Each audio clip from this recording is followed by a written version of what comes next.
दिल्ली के रामलीला मैदान में कांग्रेस पार्टी की विशाल रैली शुरू होने वाली है। रैली के शुरू होने में अभी कुछ वक्त है, लेकिन आपको मैं नजारा दिखाना चाहता हूं किस तरीके से एक बड़ा मंच बनाया गया है और उस मंच पे लिखा गया है विशाल रैली, वोट चोर गद्दी छोड़। कांग्रेस पार्टी के नेताओं का मानना है कि वोट चोर गद्दी छोड़ रैली लोकतंत्र बचाने का आगाज है। इस रैली के जरिए लोकतंत्र बचाने के लिए आंदोलन में मील का पत्थर साबित हो सकती है। देश के लोकतंत्र पर मंडराते खतरे से बचाव के लिए इस रैली के माध्यम से जनता को जागरूक किया जाएगा।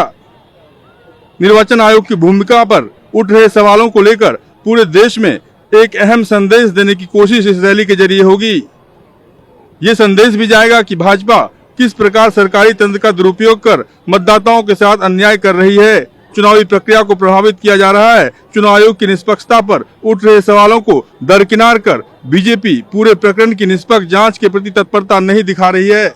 इस रैली में बड़ी तादाद में लोग आए हुए हैं और लोगों का मानना है कि वोट चोरी एक बड़ा मुद्दा है। इस मुद्दे के जरिए कांग्रेस पार्टी एक संदेश देने की कोशिश कर रही है कि जिस तरीके से आम जनता इस मुद्दे को उठाना चाहती है। आप कहां से आए हैं? हम चित्तौड़ से आए हैं।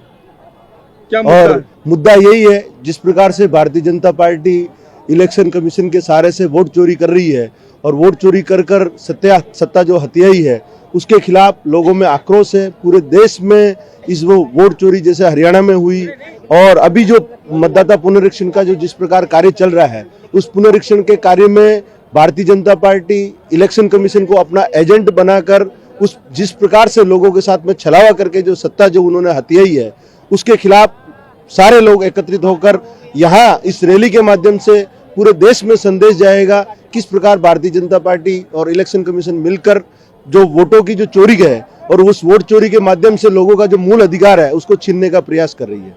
लेकिन बीजेपी लगातार ये कह रही है कि कांग्रेस पार्टी चुनाव हार रही है और इस हार का खामियाजा जो है चुनाव आयोग पर फोड़ा जा रहा है। नहीं, बीजेपी गलत कह रही है।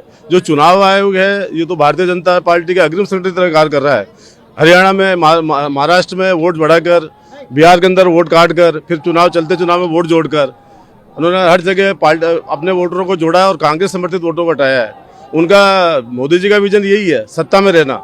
उनका कोई विकास मॉडल नहीं है, वोट चोर के सत्ता में रहना उनका बडोल है। इसलिए हम सब यहाँ आज भारी संख्या में उनका विरोध करना है। आपको लगता है कि राहुल गांधी ने जो सवाल उठाया है प्रेस कॉन्फ्रेंस के जरिए चुनाव आयोग उसका जवाब नहीं दे पा रहा है? वो किसी भी सवाल का जवाब नहीं दे रहे। राहुल गांधी जी हमारे विपक्ष के नेता है, 60% जनता के प्रतिनिधि है।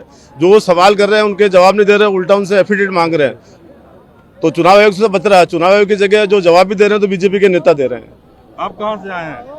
बिहार से आए हैं। बिहार से आए हैं। वोट चोरी कितना बड़ा मुद्दा रहा इस बार के चुनाव में? ये तो बहुत बड़ा मुद्दा है और वोट चोरी करके भाजपा सरकार बना रही है और गरीबों का जो शोषण किया जा रहा है उसके खिलाफ राहुल गांधी जी लड़ रहे हैं। हम लोग बिहार से आए हैं और राहुल गांधी जी को हाथ को मजबूत करेंगे। इस रैली के जरिए क्या संदेश देने की कोशिश हो रही है? इससे यही संदेश दिया जा रहा है कि जो जिस तरीके से आपका अधिकार छीना जा रहा है, अपने अधिकार के लिए लड़ाई लड़ना पड़ेगा, सभी को एकजुट होना पड़ेगा और आगे आके अपना लड़ाई को लड़ना पड़ेगा। तो आपने देखा कि कांग्रेस पार्टी यही चाहती है कि जो लोग हैं उनके मन में ये बात जाए कि वोट चोरी एक बड़ा मुद्दा है और जिस मुद्दे को राहुल गांधी लगातार उठाते रहे हैं। कैमरा पर्सन नितिन के साथ रमन कुमार, दिल्ली, न्यूज़ 24।